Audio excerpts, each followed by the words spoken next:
Right now at 6, the Baxter Springs community comes together for injured firefighter Malachi Brown. Plus, we've got a couple of Veterans Day parades to take you to. We're stopping first in Galena, and then we're going to head to Baxter Springs for their celebration. The 4 states' most watched news starts now. 2 suspects are in custody after a joint Oklahoma State Bureau of Investigation and FBI murder investigation. On Wednesday, 51-year-old Jimmy Kelly and 52-year-old Charlena Kelly were arrested in connection with the alleged murder of 47-year-old Tony Moran, also known as Tony Torres. Jimmy Kelly is in the custody of the U.S. Marshals on federal charges of murder in Indian country and using a firearm to commit a violent act. Charlena Kelly is being held in the Ottawa County Jail on 1 count of accessory to a felony.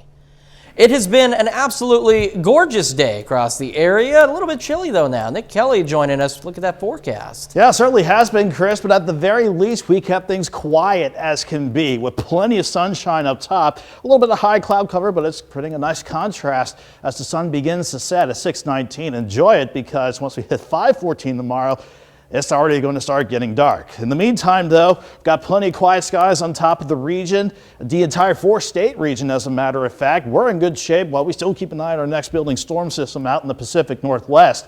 That still has a ways to go before it gets here. In the meantime, though, we're enjoying temperatures in the upper 50s to lower 60s to start the 6 o'clock hour out. But you can see how once we stay clear and get past sunset, we'll already be in the upper 40s by 10 o'clock. I'm thinking lower 40s for tonight, Chris. We are looking okay for the next few days, but we'll break down when that next storm system out west will head our way here in a bit. All right, Nick, thank you. The Baxter Springs Fire Auxiliary is working with the community to support Lieutenant Malachi Brown. Brown was severely burned while fighting a structure fire and was flown to a burn unit in Springfield to heal. Today, they hosted a fundraiser to benefit Brown and his family as he is still being treated for his injuries. Fire departments from all over the 4 states came out to show their support.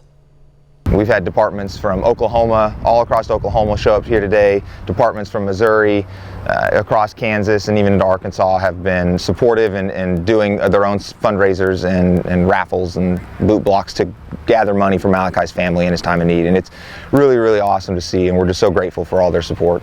We're going to have more on this fundraiser tonight at 10. Well, 2 Southeast Kansas communities hosted Veterans Day parades ahead of the day set aside for honoring those who served. We start in Galena, where the Lions Club hosted a parade at 9:30 this morning. Local first responders and Missouri National Guard out of Joplin took part in the parade along Main Street. Organizers there say it's a great way for the community to give back to those who served. Everyone still loves their country, still loves the community. And they want to come out and support everything they can. And the veterans who fought for freedom and liberty, and and for everything that a lot of people take for granted anymore. Now, this is the 2nd year the Lions Club has put on the parade.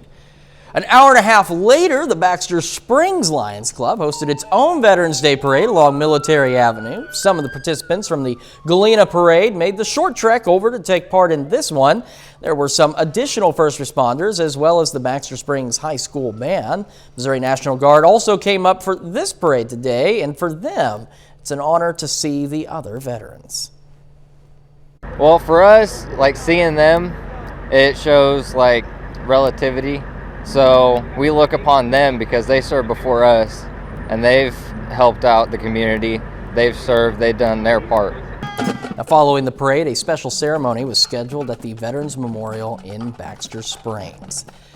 And we take this time now as a special time to honor one of our many 4-state heroes. Sergeant First Class Richard Hoskins served in Germany, Korea, and Vietnam with the Army and participated in the Battle of Okinawa, his hometown, Joplin.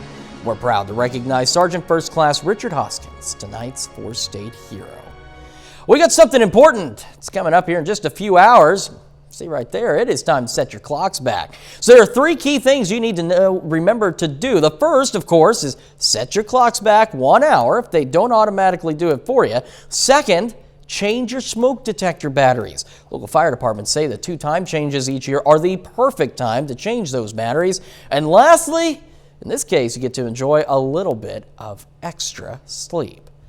We'll still ahead on the KOAM News at 6. Novavax announces they're closing in on applying for emergency use authorization for their COVID vaccine. And a new study takes a look at the impacts of COVID on those who are vaccinated versus those who are not. But first, here's a look at some of the community events happening tomorrow around the 4 states.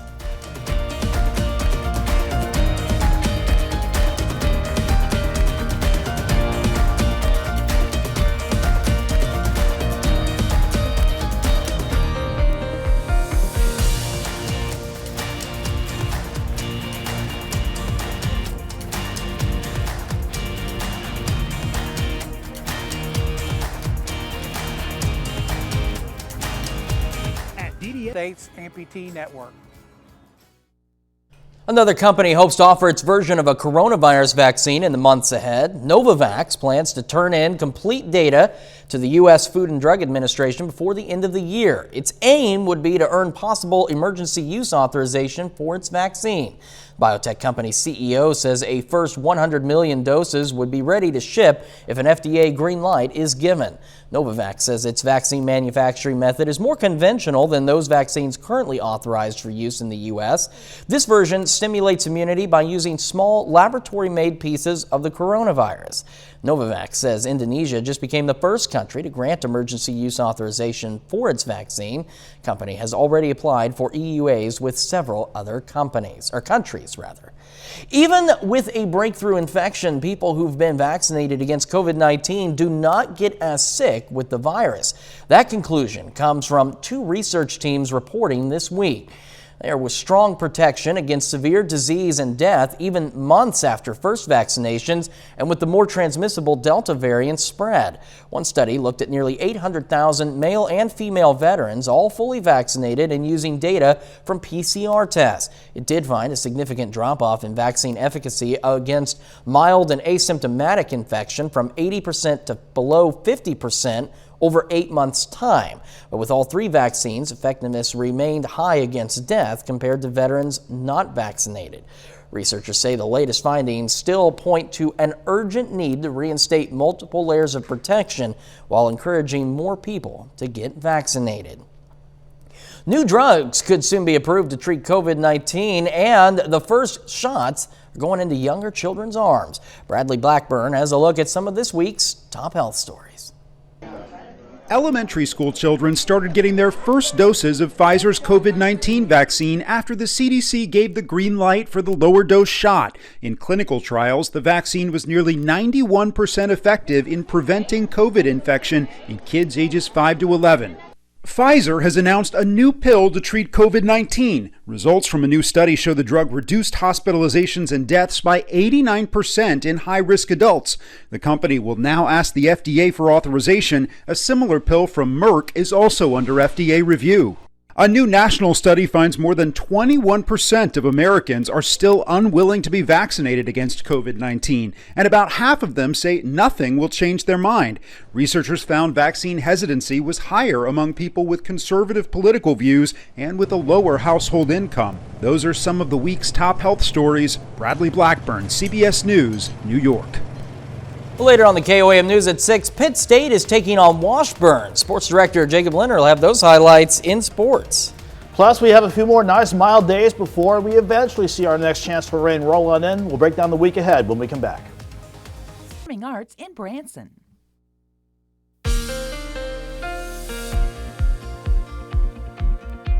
Our week has been pretty good to us so far. We kept things pretty quiet. There's a far better cry from starting last weekend out with rain throughout a good portion of that Friday.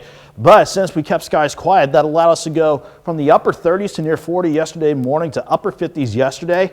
Another cold start, kind of, upper 30s to near 40 degrees. That's where we were expecting things to start this morning, though. But a nice jump to about 62, 63 degrees this afternoon. Thankfully, it stays mild, nice, and even dry, not only for tomorrow, but Monday as we go into the new work week and school week. But by the middle of next week, this has not really changed. Our next storm system will roll in, so we'll keep an eye on rain chances with that. Once it clears out, we'll dry up for next weekend, but turn quite chilly, sticking right in line with Doug's pattern as we go through the week ahead of us. In the short term, though, nice looking sunset from 7th and Rangeline. Remember, if you didn't hear it in first weather, by 5:14 tomorrow, it's already going to start getting dark. That's the magic, I guess, of rolling back the clocks as we go through tonight. 58 in Joplin, though. Clear skies up top overall. South wind at 7 miles per hour. That's helping to keep temperatures in the mid to upper 50s across much of the area, along and east of 69. But still, you can find some lower 60s in our far western counties, certainly west of 69. Again, it's all due to a light breeze, but still up there just enough at 5 to 10, occasionally near 12 miles per hour. To keep us primarily to a chilly start, but you can see how we drop back into the upper 40s by 10 o'clock and eventually down to the lower 40s for much of the region tonight. But just like yesterday, nothing going on here and across the entire 4-state region. Our main focus, though, will be this next cold front, our next frontal system at the very least. That will eventually start to head our way, but this is driving our weather. This upper level ridge, the center of it down in Mexico, it's pushing the jet stream back in place, and that will certainly keep us mild and pretty good weather-wise as we go into tomorrow for sure. Generally mostly clear throughout the course of the night. Maybe a couple straggling areas of clouds at the very worst, but still it doesn't change the fact that it's going to be quite a cool start with overnight lows dropping out to 43 degrees. We'll start with a light south breeze in the morning at 5 to 10 miles per hour. Then it picks up a little bit, the breeze tomorrow. South at 5 to 15 during the afternoon with some occasional gusts near 20 at times, but it sends us to 64 by noon. Afternoon highs in Joplin at least around 69 degrees. In fact, everyone will go into the upper 60s to near 70. So Sunday, looking really good to wrap up this weekend. Looking down the road, though, once we get past another mild Monday with lower 70s, here comes that next frontal boundary. Could give us a few showers on Tuesday, but I'm thinking the better shot for thunderstorms now is during the day on Wednesday as this system pushes on through. But we'll clear things out as we go into Thursday, maybe after a couple of light showers to start Veterans Day out. But you can see the numbers tanking once we get on the backside of that storm system. 69 tomorrow, 71 on Monday. Not bad for the next 2 days.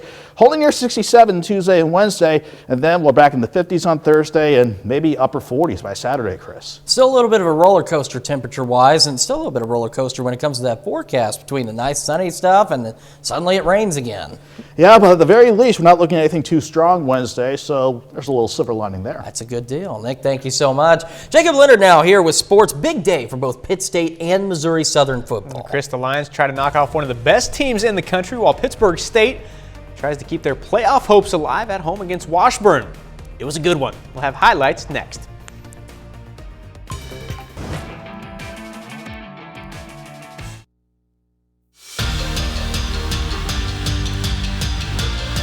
The Pittsburgh State Gorillas play their final home game of the season today. Pitt State welcomes in Washburn on Senior Day for the biggest game of the week in the MIAA. Both of these teams 7-2 coming into this one. The winner keeps their playoff hopes alive. First quarter, Washburn forces a turnover. Peyton Lane gets the interception, takes it deep into PSU territory. Ichabod's turn that into 7 for the first points of the day. The Pitt State defense gets a play of their own here. After the completion, Caden Roy forces the fumble, and Rico Payton scoops it up down the sideline for the touchdown. That makes it 7-7. A back-and-forth game the entire first half. Tyler Adkins, 2-yard touchdown for the Gorillas. They have their first lead, but right before half, Mitch Schurig finds James Letcher. Contested grab for the touchdown. Washburn leads 21-17 at half. Gorillas down 8 in the fourth after hitting a field goal. Ensuing kickoff, Ichabod's can't come up with it. Joseph Nichols recovers. PSU gets the ball back. Tyler Adkins, the senior, gets his second touchdown of the day. After this, 2-point conversion fails, so Pitt State now down just 2. After a turnover, Gorillas drive back down, have a chance for a field goal to take the lead with under a minute to go. Washburn gets a hand on it, and that is it. Ichabod's hold on against Pitt State on Senior Day, 28-26. It was a roller coaster the whole game.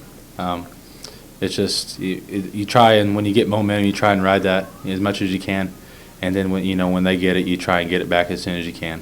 But you're right, it's just a roller coaster the whole game. I think you got a choice to make as a man and how you're going to react to tough situations and adversity. You're going to be a grown man and continue to do things the right way, or you're going to be a guy that likes to point fingers at somebody else and make excuses and not be a grown man. So you really have a choice to make there, and I think our guys will choose the right thing. Well, today is also senior day for the Missouri Southern Lions. Southern hits the field this afternoon against Northwest Missouri in their final home game of the year. The Lions are 3-6, Northwest 7-1 and ranked 6th in the nation. That was all Northwest Missouri in the first half. Mike Hohensee to Caden Davis over the middle. 19-yard touchdown connection.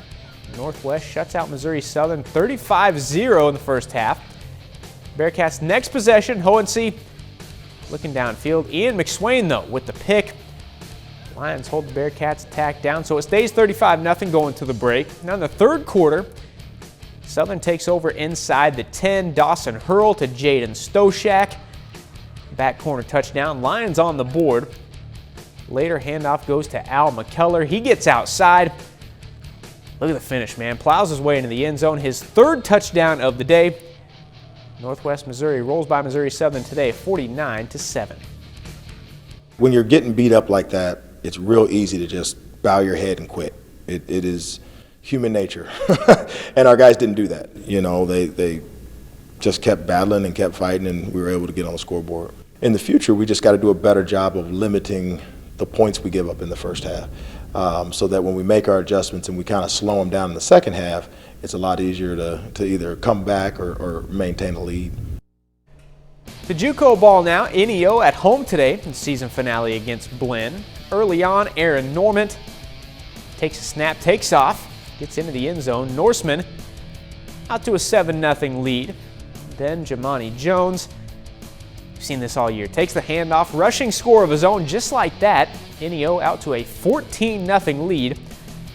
Now Blinn does get on the board in the second quarter. Bucks actually get the safety here to make it 14-2. But this day, it was NEO's day. Trawan Shaw takes the pitch outside. There he is, all the way in for the score. It's 21-2 at half. NEO would finish it. Norsemen win today 21-8. Well, today is the Division II Cross Country Central Regional in Joplin with Pitt State and Missouri Southern runners trying to advance to nationals. Our own Danny Terza was there and has more on a big day for both programs. Missouri Southern and Pittsburgh State are aiming to qualify for the national championships in Tampa later this month. In the women's 6K race, Pitt State finishes 8th as a team. Laura Murdoch leads the way, placing 26th individually. The Missouri Southern women come in 14th out of 35 competing schools. On the men's side, running a 10K, Ryan Riddle wins his 5th straight individual title, placing first with a time of 29 minutes, 22.28 seconds. JP Rutledge crosses the finish line right behind him in second place. It was nice getting the individual win, but I was so much more happy when I turned around and see JP get second behind me. It's just amazing to see your teammates do so well. When you do well yourself, it's just a great feeling. As a team, the Lions get second. They are headed to the national championships. It's going to be a really fun time, I think, for me and my team. Just go someplace different and race with the best guys in the country, and hopefully we do pretty well as a team. For Pittsburgh State, Matthew Oglesby leads the Gorillas with a 3rd place finish. The team finishes 3rd as well. Pitt State is set to make the program's 6th trip to the national championships, the first since 2009. We're super excited to have the team we have. I feel blessed to be a part of it, and I feel honored. And it's been a great season. We've been making history. So we're excited to go to nationals. We want to represent the program well and just show everyone what it means to be a Gorilla. And that's a look at sports. We're back with more news after this. We're at our best when we Naylor and Frisco Funeral Homes. Tonight on the KOAM News at 10, we'll have the latest after 2 people are arrested in a murder investigation in Ottawa County. Plus, the Baxter Springs community comes together to support an injured firefighter, Mr. Malachi Brown. And 2 Southeast Kansas communities hold Veterans Day parades. We're going to take you there. We got those stories and so much more coming your way tonight at 10. Mr. Nick Kelly joining us now. Final check of that forecast, and it's certainly fall-like, at least the way it's looking. Yeah, it also helps too that we're keeping things quiet for tonight and for the next few days. In fact, near 70 tomorrow and Monday each afternoon.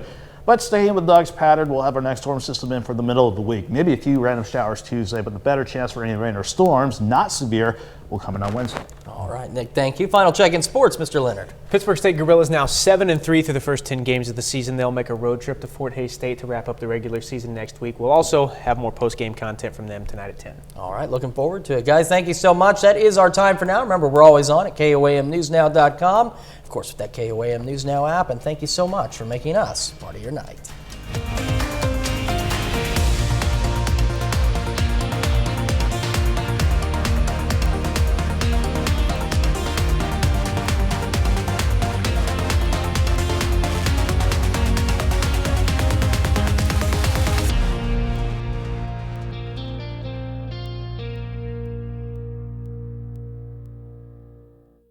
Salon service is